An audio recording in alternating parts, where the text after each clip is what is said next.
Today, I am reading from Romans 3, verses 9 through 20. What then? Are we Jews any better off? No, not at all. For I have already charged that all men, both Jews and Greeks, are under the power of sin, as it is written, none is righteous, no, not one. No one understands, no one seeks for God. All have turned aside, together they have gone wrong. No one does good, not even one. Their throat is an open grave. They use their tongues to deceive. The venom of asps is under their lips. Their mouth is full of curses and bitterness. Their feet are swift to shed blood. In their paths are ruin and misery, and the way of peace they do not know. There is no fear of God before their eyes. Now, we know that whatever the law says, it speaks to those who are under the law, so that every mouth may be stopped, and the whole world may be held accountable to God. For no human being will be justified in his sight by works of the law, since through the law comes knowledge of sin. This is the word of the Lord.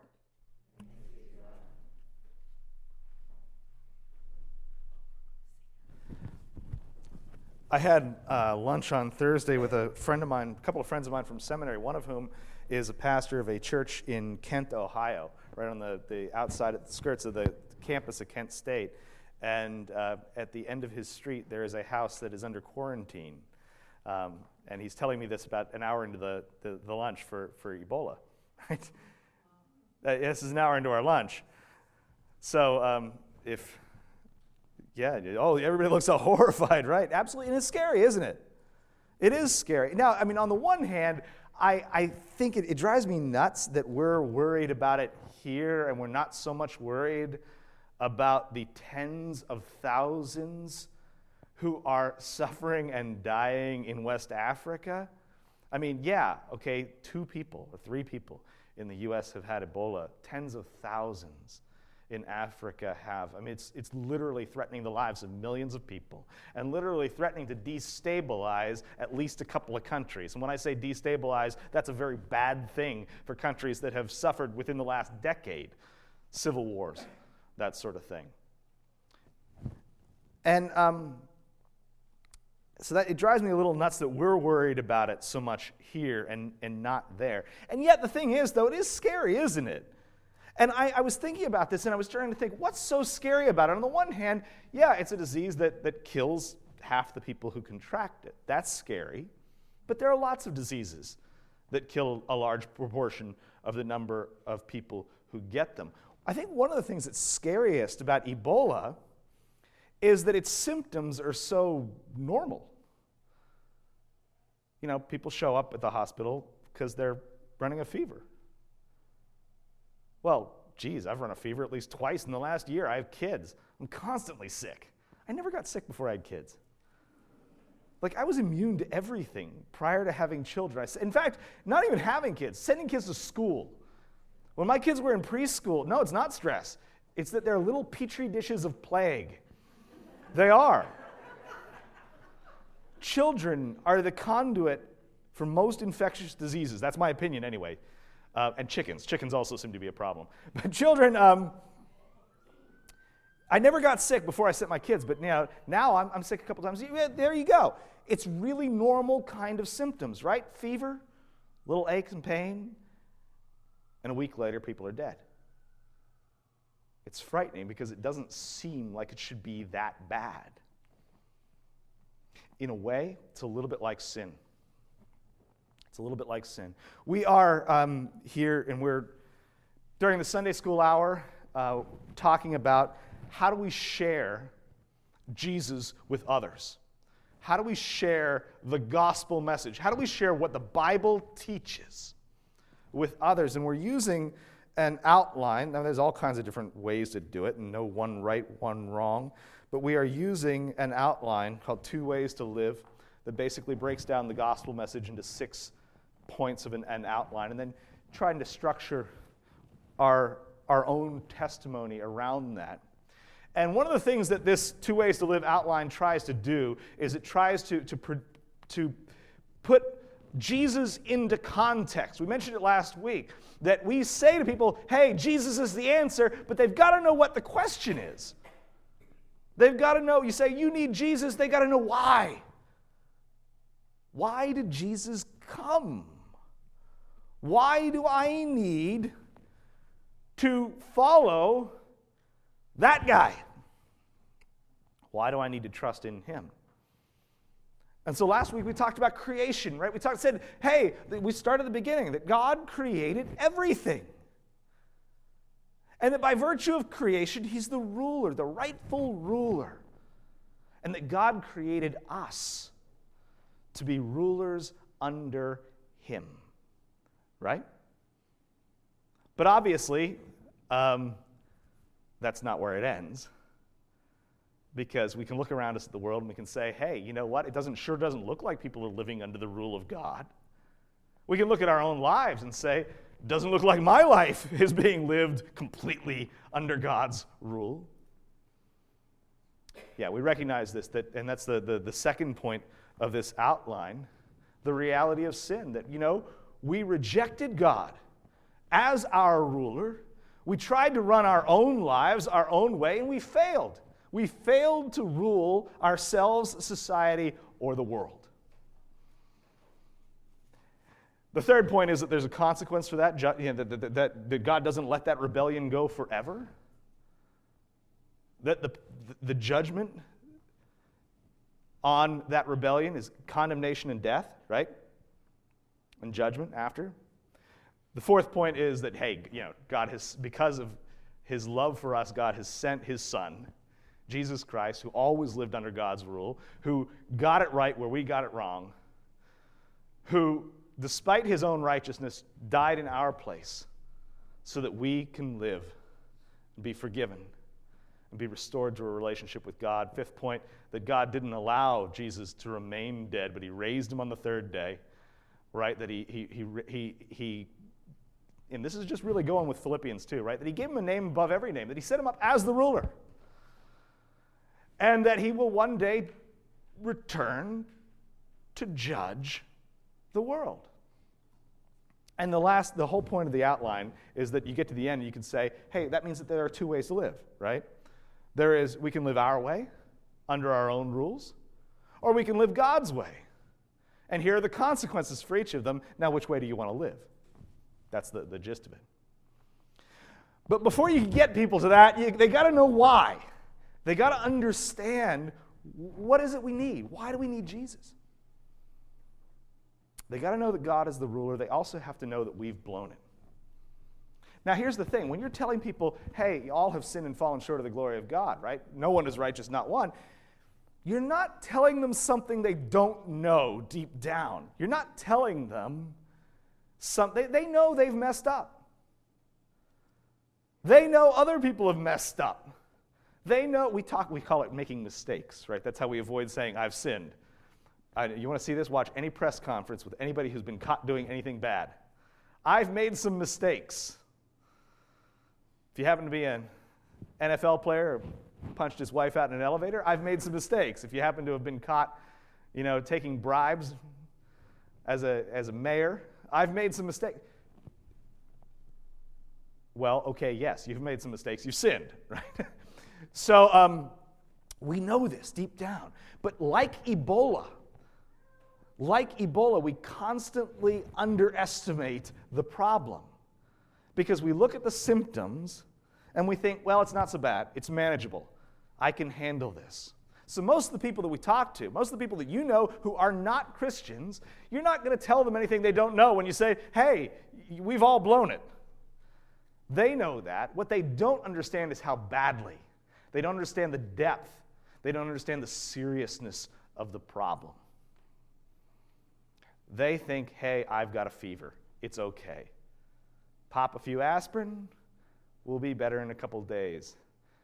And we're saying, no, you've got a real problem here, and if nothing's done about it, you're going to die, and worse. So, this is the gospel message about sin, right? That it goes much, much deeper than the symptoms. It's much, much deeper than the symptoms because the illness is not the symptom. See, we're not sinners because we sin, right? The Bible doesn't call us sinners because we sin. I can list all of the things that I've done in the last week. I don't even know 2/3 of them, but I can list any number of things that I've done in the last week that I should not have done. But when the Bible says all have sinned and fallen short of the glory of God, it's not really talking about, and that's why we need Jesus, we're not really talking about the list of things that I've done in the last week, because those things are only the symptoms. The illness is something much deeper. When you have a fever, the fever's not the problem. You treat the fever, that's great, but it doesn't make you not sick. It just means you've treated the fever. Likewise, in our own lives, people can pull themselves up by their bootstraps to some extent, and they can pull themselves together, and they can sort a lot of problems out. It's true. But that doesn't make the illness go away. The illness is much deeper. The problem is not in what we do. The problem is in the heart. Right? And ultimately, and this is the message of the Bible, that the problem is that our hearts are oriented in the wrong direction, and oh, by the way, hardened and callous and stony and impervious to correction. Right? And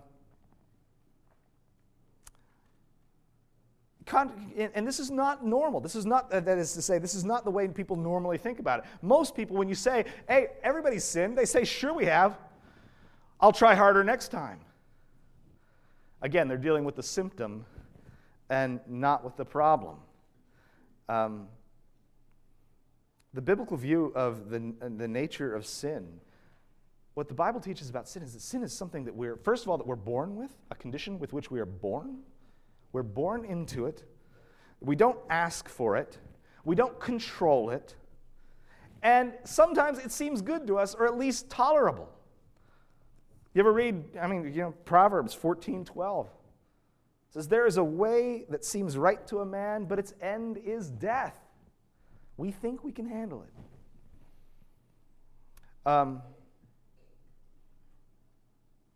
Second thing that the people gotta know is not only that the symptom, the illness is much deeper than the symptom, but it's that it's universal.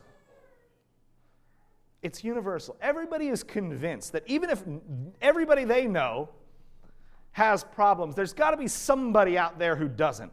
There's got to be somebody out there who's gotten it right. There's got to be somebody out there who is living the life. And boy, if only I could be like them. That is not the message of the Bible. The message of the Bible is that there's no one righteous, not one. Among men, the only one righteous is Jesus Christ. Sin is absolutely universal. You can't spot good people versus bad people. Not really. Obviously, there's some people that are doing much worse things than others. But what I mean by that is, I can't say, ooh, that guy's righteous. Oh, look at her, what a sinner. It doesn't work like that. It's not something you can judge on the outside. Not something you can judge by clothing, by appearance, by the way people talk, by where they live. Sin is universal. Anyone who doubts that, I wonder if they've ever spent any time with kids. Right? Do you have to teach a kid to lie? Isn't it amazing what devious little buggers they are? It's incredible. They can come up with all kinds of schemes, right? They come up with all kinds of schemes and plots and plans to get what they want. They'll lie, they'll cheat, they'll bribe. You've seen it. They'll manipulate you. They will manipulate you. They will bribe you into submission. Little monsters. I love them. Don't get me wrong. No one is righteous, not one. No one understands. No one seeks for God. Deep down, we know this, and yet we deny it as a society, right? We've got this idea either that, hey, goodness is relative, at least I'm better than that guy. Or we've got the deep down, everybody's good, they have to be taught to do evil. It's not true. It's not true. And you know, that, honestly, our society is organized this way. Every law that's made assumes that people are going to try to walk out with the silverware, so to speak. That was a weird metaphor. Sorry. Every law assumes that people are naturally going to try to push that boundary. All legislation is founded on the fact that human beings can't be trusted to settle their disputes fairly and justly.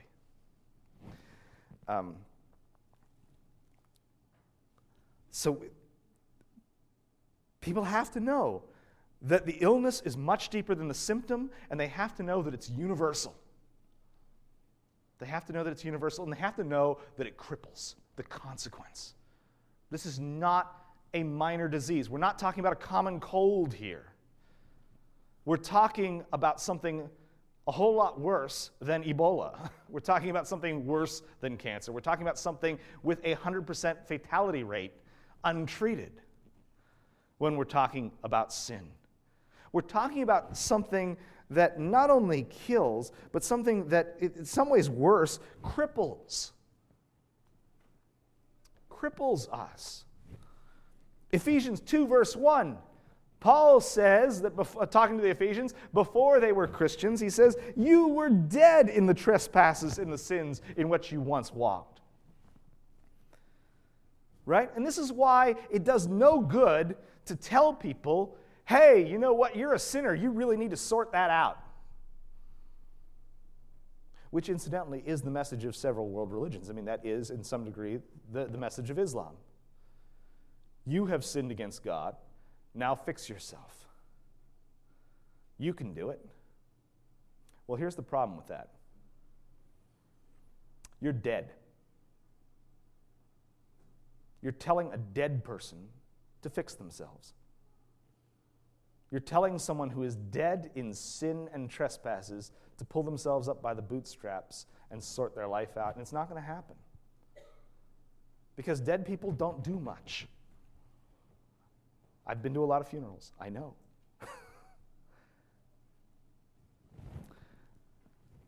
Sin cripples. This is not to make people feel guilty. It's just to point out the predicament that we're in. Sin alienates us from God, right? Sin enslaves us, both to sin and to ourselves.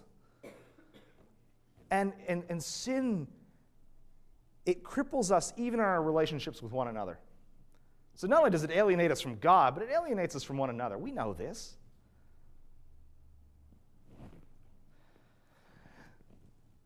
There's one last thing that people need to know